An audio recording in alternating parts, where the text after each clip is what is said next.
امام ابو حنیفہ رحمہ اللہ کو یہ ان کی ترتیبوں کے واسطے اللہ نے علوم سے نوازا تھا۔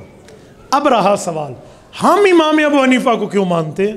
رتبہ بڑا، مقام بڑا، مرتبہ بڑا، درجہ بڑا، حیثیت بڑی، ویلیو زیادہ، لیکن ہمیں ماننے کی وجہ، اب توجہ رکھنا، امام صاحب رحمہ اللہ کا کام یہ تھا، وہ قرآن کریم کا مسئلہ اٹھاتے، حدیث نبویہ کا مسئلہ اٹھاتے، اپنے استاد صحابہ کرام سے پڑھے ہوئے تجربے کو لے کر اس مسئلے کا حل لکھ دیتے۔ جو حل ڈائریکٹ قرآن اور حدیث میں لکھا ہوا نہ ہوتا، امام صاحب نے صحابہ سے پڑھا تھا، وہ لکھ دیتے۔ آپ کے ذہن میں سوال آئے گا، وہی حل پیغمبر کے صحابہ نے کیوں نہیں لکھا تھا؟ سوال آئے گا، امام ابو حنیفہ کا لکھا ہوا مانتے ہو، وہی لکھا ہوا صحابہ کرام کا لے کر خود کو صدیقی کہہ دو، حضرت عمر کا لکھا ہوا لے کر خود کو فاروقی کہہ دو، حضرت عثمان کا لکھا ہوا لے کر عثمانی کہہ دو، حضرت علی کا لکھا ہوا لے کر حیدری کہہ دو، امام ابو حنیفہ کا لکھا ہوا لے کر حنفی کیوں کہتے ہو؟ آپ کے ذہن میں نہ آئے، ہم سے تو سوال ہو چکی ہے نا، یہ میں آپ کی خدمت میں پیش کرتا ہوں، توجہ۔ یہ بات ذہن میں رکھنا کہ قرآن کریم اللہ کا حضور پاک پر اترا ہے، لیکن حضور نے لکھا نہیں ہے۔ قرآن 20ویں پارے کا پہلا صفحہ، بلکہ 21ویں پارے کا پہلا صفحہ، وَلَا تَخُطَّهُ بِيَمِينِكَ إِذًا لَارْتَابَ الْمُبْطِلُونَ، رسول اللہ نہیں لکھتے تھے، ٹھیک ہے، یہ رسول اللہ کی صفت ہے، حضور لکھتے نہیں تھے، لکھا صحابہ نے۔ کیوں؟ حضور پاک استاذ ہیں، صحابہ شاگرد ہیں، استاذ کے کام کو شاگردوں نے پورا کیا۔ پھر حضور پاک نے قرآن پڑھایا، حدیث پڑھائی، علوم سمجھائے، صحابہ کرام نے یاد کیے، کچھ نے لکھ کے دیا، لیکن اکثر نے زبانی یاد کر کے پوری دنیا میں پھیلائے۔ مکمل حدیثیں لکھ کر صحابہ کرام نے نہیں دی، مجموعات لکھے ہوئے ہیں، کچھ کتب لکھی ہوئی ہیں، لیکن اس کا زیادہ حصہ پڑھایا ہوا ہے، بتایا ہوا ہے، سمجھایا ہوا ہے، سنایا ہوا ہے، عمل کرا کر دکھایا ہوا ہے۔ اور 100 سال کا زمانہ ہے صحابہ کا، اکثر حصہ جنگوں اور جہاد کے سفروں میں گزرا ہے، وہ بتا پائے، لکھوا پائے، شاگردوں کی ٹیم تیار کی۔ ان ٹیم کے بہت سے بندے ہیں، 10 لاکھ تابعین ہیں جن نے صحابہ کرام سے پڑھا ہے، لیکن ان میں امام ابو حنیفہ وہ ہیں اس دھرتی پر جنہوں نے وہ کارنامہ سر انجام دیا جو اور کسی نے نہیں دیا۔ ان شاگردوں میں وہ کام کیا ہے؟ امام سیوطی رحمہ اللہ کی بات پڑھ چکا ہوں، هو اول من دون علم الشریعہ ورتبہ ابوابا فہو ابو حنیفہ ثم تبعہ مالک فی ترتیب الموطا۔ کہا لوگو، امام مالک اس امت کے دوسرے بڑے امام بعد میں ہے، پہلے امام ابو حنیفہ ہیں۔ انہوں نے صحابہ سے علوم پڑھے، قرآن پڑھا، حدیث پڑھی، صحابہ کے فتوے سمجھے، اور اس کو چیپٹر وائز لکھ کے امت کو حوالے کر دیا۔ یہ کام سب سے پہلے ترتیب بار امام صاحب نے کیا، اور کسی نے نہیں۔ کوئی آپ کو کہے کہ اس کا مطلب ہے کہ تم حنفی امام ابو حنیفہ کو صحابہ سے آگے کہہ رہے ہو کہ جو کام صحابہ نے نہیں کیا وہ امام ابو حنیفہ نے کر دیا، تم تو یہ کہہ رہے ہو۔ ہم کہیں گے نا جی، پھر تو کل کو یہ بھی کہے گا کہ تم صحابہ کو نبی سے بھی آگے کہہ رہے ہو کہ نبی نے تو قرآن لکھ کے نہیں دیا اور صحابہ نے لکھ دیا۔ تو ظاہری بات ہے جواب ہوگا، بھائی استاذ کے کام کو شاگرد پورا کیا کرتے ہیں، تو یہاں امام صاحب بھی شاگرد ہیں، اساتذہ کے کام کو انہوں نے پورا کیا۔ امام صاحب جو مسئلے لکھتے، جو باتیں لکھتے، جو فتاویٰ لکھتے، جو حدیث لکھتے، تشریح لکھتے، اب کیسے لکھتے؟ جیسے میں نے کہا نا، اسپیکر ادھر مانا اور اسمبلی میں اور، تو امام صاحب حدیث کا مشکل لفظ لکھ کے نیچے اس کی تشریح لکھتے کہ اس موقع پہ کہا گیا، مسئلہ واضح ہو جاتا۔ جیسے آپ اٹھائیے مشکلہ شرح معانی الاثار، شرح مشکل الاثار، امام طحاوی، امام ابو جعفر طحاوی المتوفی 321 ہجری رحمہ اللہ نے کتنی تفصیل دی ہے ایک ایک مسئلے پر۔ آؤ، یہ کل جمعہ کی بات ہے، مجھ سے ایک شاگرد نے کہا کہ امام ابو حنیفہ رحمہ اللہ کا نظریہ سماع موتیٰ کے لیے کیا ہے؟ وہ سمجھ رہا تھا میں ادھر ادھر کا حوالہ دے کر امام صاحب کو سماع موتیٰ کا منکر ثابت کروں گا۔ میں نے کہا اے بچو،